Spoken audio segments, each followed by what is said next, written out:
And I'm going to add a little accent, the flavor enhancer, that's MSG. If you have a problem with that, you don't have to add it. Just use the amount to your taste.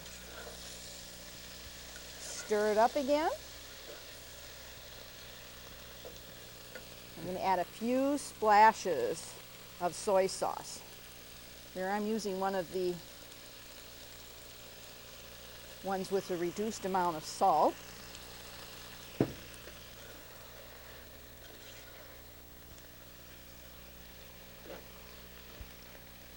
And this recipe is finished. It's got beautiful color, great crunch, and it's going to just go superbly with one of our main entrees that we're going to be preparing a little bit later.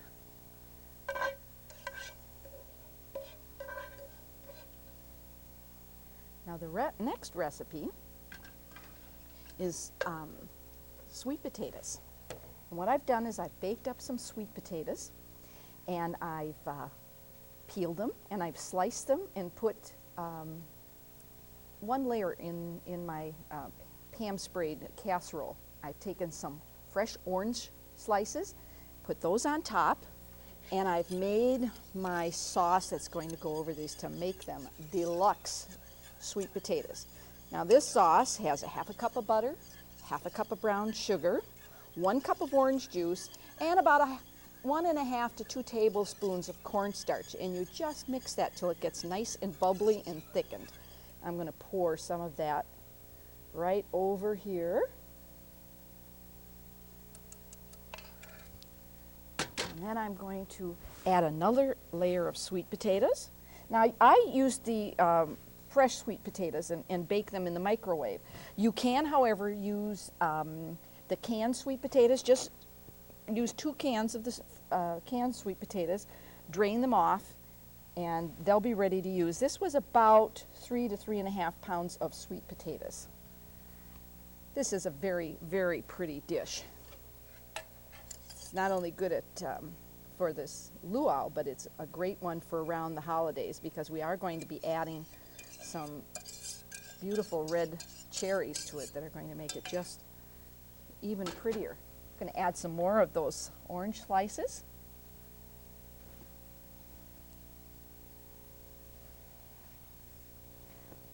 Top it with some of those maraschino cherries, and look at those colors come alive. Take a few chopped pecans, sprinkle them over the top. Bake this in the oven for 20 minutes to a half hour, depending. You want to be sure that the sweet potatoes are thoroughly heated up and that the sauce is nice and bubbly. So we have our snow pea medley and our deluxe sweet potatoes. Now coming up next, Elaine's going to be coming back, and she's going to be preparing some Hawaiian appetizers for us and fried rice.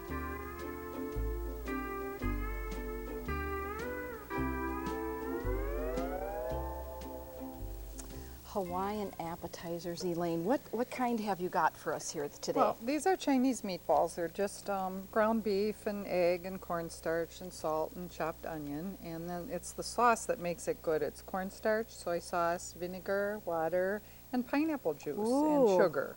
And you just kind of put it all together. You can make this ahead of time. It's really nice. You can freeze the meatballs, freeze the sauce separately, and don't add the pineapple and green pepper until the end. Until the very end. Well, and then that's just in a fondue pot, or you could put it in a chafing dish, anything to keep them warm. Keep them warm. They look marvelous. And then you've got something here. And those are just grilled meat sticks. They're sirloin cut up and marinated in soy sauce and garlic. And we could do them on the grill. We couldn't today because the weather didn't cooperate. No. But and then we've got them on a little indoor grill, smokeless grill, and they're just going beautifully here.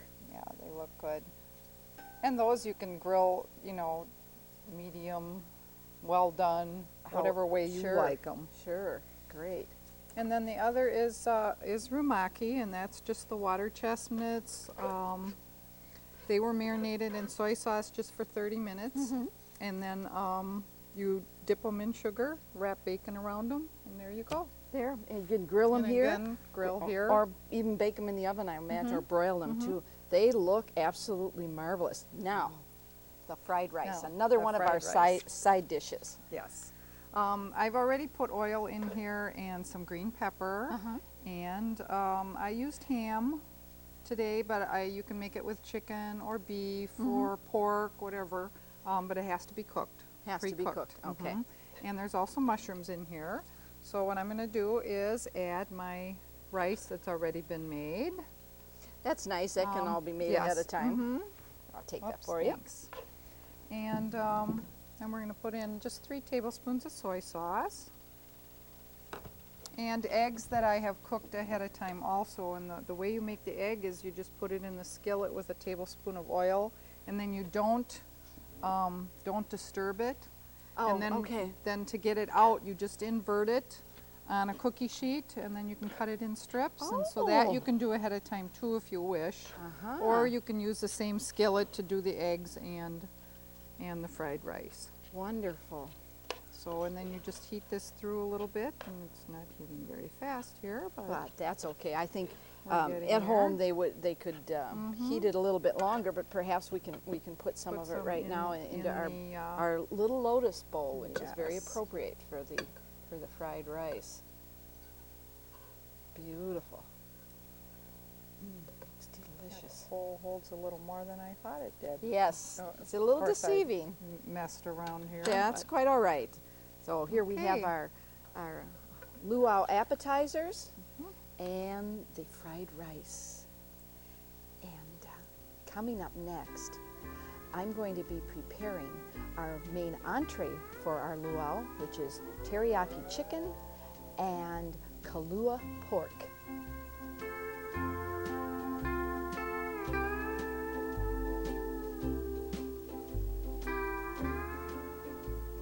This recipe for teriyaki chicken is just outstanding.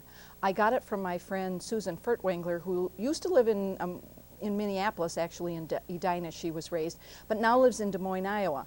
But while her husband was in the military, they were stationed over in Hawaii for 5 years, and she has just a wonderful array of Polynesian, Hawaiian type recipes. This is one of hers that for the teriyaki sauce that she developed because she didn't want one that had a lot of oil in it, so she completely eliminated the oil. In so doing, the sugar that's in it will cause it to have a tendency to want to burn, so you really have to watch this chicken, but it is well worth it. And this recipe is really very simple. It calls for 1 cup of sherry, and here you want to use regular sherry, you do not want to use cooking sherry. 1 cup of soy sauce, 1 cup of brown sugar, and then you want to take some fresh ginger and you want to peel it, and you want the size, about 1 inch. She always says about to your knuckle. And I've cut this up because it is going to go in the blender, and we do want it to completely integrate with the rest of the ingredients. And then about the same amount of garlic. You put that in there and you whirl it up until it's, as Susan says, you could drink it. It would be that smooth. Of course, you wouldn't want to, but you could.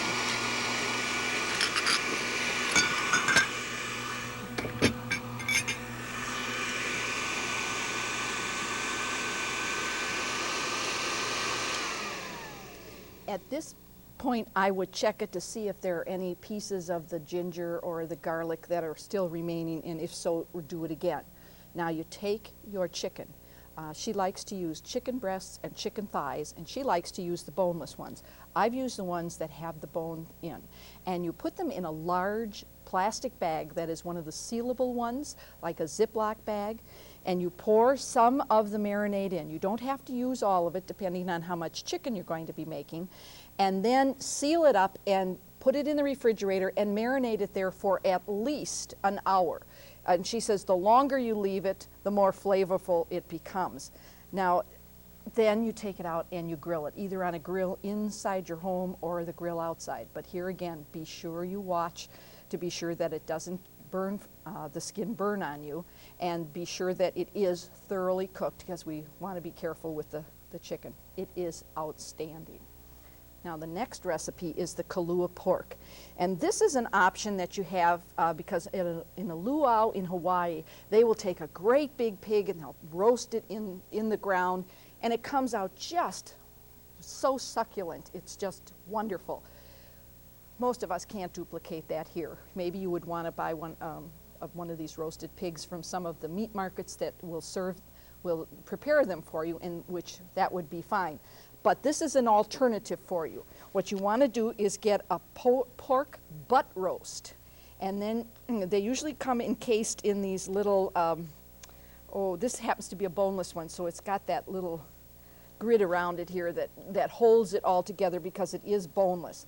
What you do is you take liquid smoke and you rub that all into the surface of the meat all the way around.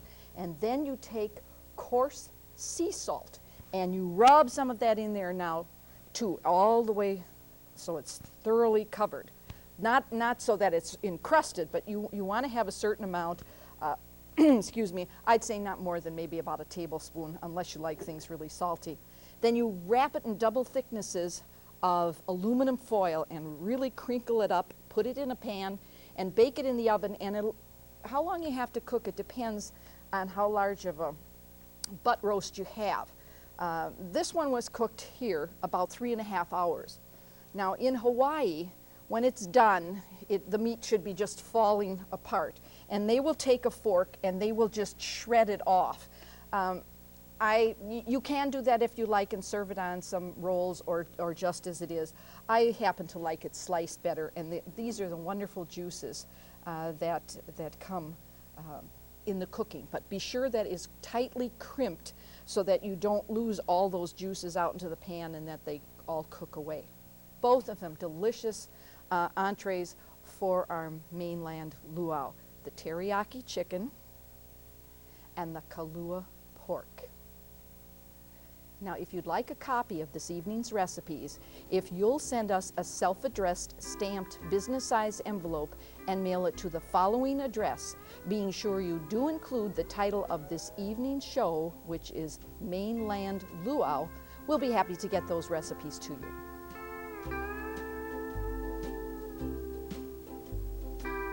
Well, we're back with all of these delicious luau recipes that we've prepared here this evening. We have our Hawaiian beverages, and we have our tropical fruit salad. We have our fried rice, our deluxe sweet potatoes, our teriyaki chicken, our pea pod medley, and we have our Kahlua pork and our Hawaiian appetizers. Golly, have we got a feast of a luau here, Elaine. This is just great. One thing that we'd like to say when you're doing a luau, go as much as you can towards the Hawaiian theme. Get the leis, get the candles, get the hula skirt. A fun thing to do at a luau is to put a hula skirt on the men and have them have a hula contest, and the women pick the winner. It's just wonderful. This is just been fabulous. Thanks so much, welcome. Elaine. It was fun. I can't wait to eat now. Yes, it is. It's going to be just a real feast. Thanks so much. And thank you too for joining us. And we hope you'll tune us in again next time for At Ease with Cooking. Aloha.